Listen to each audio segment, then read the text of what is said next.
আসসালামু আলাইকুম। আমি এখন বানাচ্ছি দারুণ মজার একটা জুস। এটা হচ্ছে পেয়ারার জুস। এটা আমি 100 ফিটের পাশে যে শেফ টেবিল আছে ওখানে খাইছিলাম। কী যে মজা এটা খাইতে, একবার বানালেই বুঝবেন। তো আসেন দেখি শুরু করা যাক। আমি এখানে 3টা পেয়ারা নিয়ে নিছি। এই 3টায় কিন্তু 1 কেজি। এই পেয়ারাগুলোকে আমি ভালো মতো ধুয়ে ছোট ছোট টুকরা করে কেটে নিব। পেয়ারাগুলো একটু টসটসা, একদম পাকা না, টসটসা কাঁচা পেয়ারা আর কি। পেয়ারাগুলোকে আমি ভালো মতো ধুয়ে তারপরে ছোট ছোট টুকরা করে নিলাম। আর এইখানে 1 মুঠ পুদিনা পাতা নিলাম। এই সবগুলাকে আমি একসাথে ব্লেন্ড করে নিব। জুসার থাকলে ভালো হইতো, আমার জুসার নাই। কয়েকবারে মিলে ব্লেন্ড করতে হবে। ব্লেন্ড করে এটাকে আমি একদম মিহি করে নিব যাতে রসটা বের হয়ে যায় আর কি। ব্লেন্ড করে নিলাম, কিন্তু খুব একটা ফাইন ব্লেন্ড হয়নি। এটা একটু শক্ত শক্ত আছে, কারণ জানেন পেয়ারার মধ্যে খুব একটা অত রস থাকে না। যাই হোক, এখন এর সাথে আমি একটু মিষ্টি করার জন্য কাঁচা পেয়ারা যেহেতু প্রায় 2 টেবিল চামচের মতো চিনি দিব। আর একটু দেই, 3 টেবিল চামচের মতো দিলাম। আধা কাপ পানি দিব, দিয়ে এটাকে খুব ভালো মতো ব্লেন্ড করে নিব। এখন এটা ভালো মতো ব্লেন্ড হবে, কারণ এটা একটু পাতলা হয়ে যাবে, তো সুন্দরভাবে ব্লেন্ড হবে। তো ভালো মতো ব্লেন্ড করে নিলাম। এখন আমি একটা গামলা নিয়ে এর মধ্যে একটা জর্জেট কাপড়ের মতো বিছাইছি। যে কোনো একটা জিনিস দিয়ে এটাকে ছেঁকে নিলেই হবে।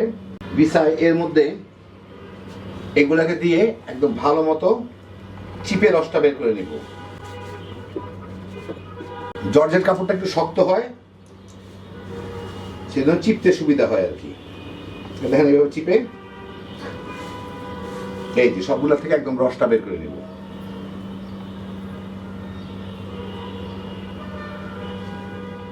তো আমি ভালো মতো চিপে নিলাম, বেশ অনেকগুলোই হলো। আর এই যে দেখেন ছাপাগুলো একদম, এর থেকে তো আরো কিছু বাইর হতো যদি আমার জুসার মেশিন থাকতো, কিন্তু হাত দিয়ে চেপে কিন্তু খুব বেশি একটা বাইর করা যায় না। যাই হোক, তাও যথেষ্ট। এর মধ্যে আমি প্রায় 2-3 টেবিল চামচ লেবুর রস দিব। লেবু যখন কম দাম থাকে তখন লেবু কিনে চিপে আমি এরকম বোতলের মধ্যে ভরে ডিপ ফ্রিজে রেখে দিই। বরফ হয়ে থাকে, যখন লেবু 70-80-100 টাকা করে মানে খালি হয়ে যায়, আমার খুব কাজে লাগে আর কি। আপনারাও চাইলে করে রাখতে পারেন।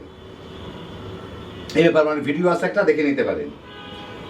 যাই হোক, এখন এইটাকে আমি আপনাদেরকে পরিবেশন করে দেখাচ্ছি। এখন পরিবেশনের জন্য আমি 2টা গ্লাসের মধ্যে যথেষ্ট পরিমাণ বরফ নিয়ে নিব। গরমের সময় একটু বরফ লাগবেই।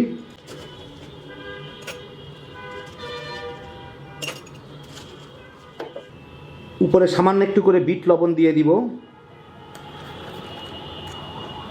যেহেতু ফলের রস, বিট লবণটা খাইতে ভালো লাগবে।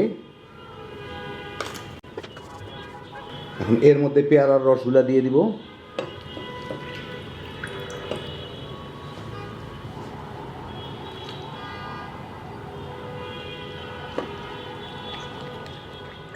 সামান্য একটু গুলে দিই, লবণটাতে মিশে যায়।